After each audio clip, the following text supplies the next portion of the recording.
नारायण नारायण नारायण नारायण नारायण नारायण नारायण। भगवत कृपा से मानव देह मिला है। मेरे बंधुओं, भगवान ने कृपा करके हमें मनुष्य शरीर प्रदान किया है और मनुष्य शरीर पाकर ही परहित कर सकता है। परहित सरिस धर्म नहीं भाई, पर पीड़ा सम नहीं अधमाई। अतः मेरे बंधुओं, संतों की शास्त्रों की बातों का आदर करोगे तो ऋषि ऋण से मुक्त हो जाओगे। जैसे संतों ने सदग्रंथ लिखे तो उन्हें पढ़ पढ़कर हम उनके ऋण से उऋण हो सकते हैं। कलियुग ग्रसे धर्म सब लुप्त बहे सदग्रंथ, दम्भ निज कल्पमिति प्रगट कीन बहु पंथ।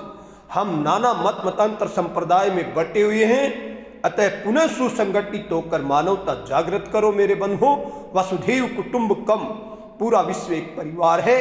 अतः इस भावना से मनुष्य मात्र एकता के सूत्र में बंधकर पूरे विश्व को एक परिवार बना लो।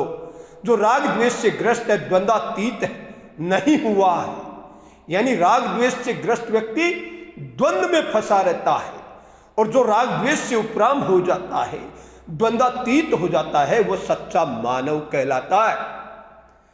हाँ मेरे बंधुओं, क्रिया की प्रतिक्रिया होना प्रकृति का नियम है। अतः प्रथम दोषारोपण करने वाला व्यक्ति विशेष मानव कहलाने योग्य नहीं होता है।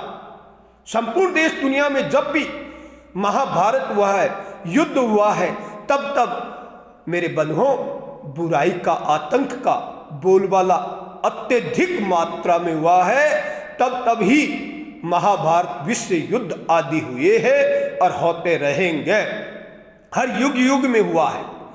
अतः जो मनुष्य मानवता जागृत कर लेता है, मानव जीवन के समय को सार्थक कर लेता है, परहित में रत हो जाता है, वही सच्चा धर्मात्मा कहलाता है। परहित सरिस धर्म नहीं भाई, पर पीड़ा सम नहीं अधमाई। अतः दूसरे को दुख तकलीफ पीड़ा ना दो।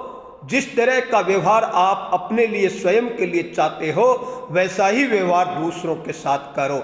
जैसे हम गाली सुनना पसंद नहीं करते तो गाली किसी को देना भी नहीं है, लेकिन किसी की आस्था श्रद्धा के विरुद्ध हम पहले अकारण बोलते हैं, लिखते हैं पुस्तकों के माध्यम से, तो जन्म जन्मांतर तक उन पुस्तकों को लिखने वालों की पीढ़ियों को उल्हाना सुनना पड़ेगा कि उन्होंने हमारे लिए ऐसा क्यों लिखा। वो अपने मार्ग का अनुसरण करते तो ज्यादा अच्छा था। जैसे यदि कोई मूर्ति पूजा नहीं करता है, निराकार को मानता है, बहुत बढ़िया बात है, लेकिन वो निराकार के मार्ग पर चल करके हमारी मूर्ति पूजा के मार्ग का खंडन मंडन करता है, तो वो धर्म में स्थित नहीं होता, वह अधर्मी ही होता है, क्योंकि वो अपने धर्म का पालन नहीं करता और दूसरे के धर्म के विषय में पुस्तकों के माध्यम से, मन से, वचन से, कर्म से बुरा आचरण करता है। बुरा ही आचरण कर रहा है वो व्यक्ति विशेष मन से, वचन से, कर्म से यदि किसी के प्रति द्वेष फैलाता है, राग द्वेष फैलाता है,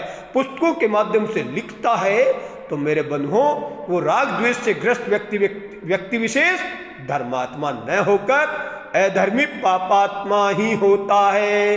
अतः उधार के पाप से बचो, पराये दुख दुबले न होकर दूसरों के दुख से दुखी होना, यानी दूसरे के दुख में हम सहयोग क्या कर सकते हैं, दूसरे के दुख को मिटा कैसे सकते हैं हम, यानी दूसरे की पीड़ा को दूर करना ही हमारा धर्म है।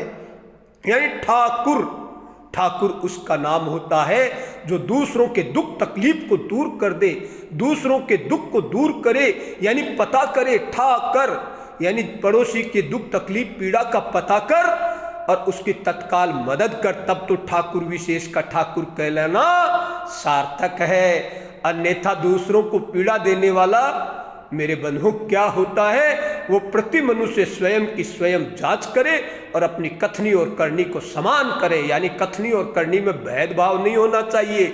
यानी हम हृदय में राग द्वेष रखते हैं और लोक दिखावे के लिए मीठी मीठी बातें करते हैं, वो पापात्मा ही होता है। हरे कृष्णा हरे राम, नारायण सीताराम सीताराम सीताराम सीताराम सीताराम।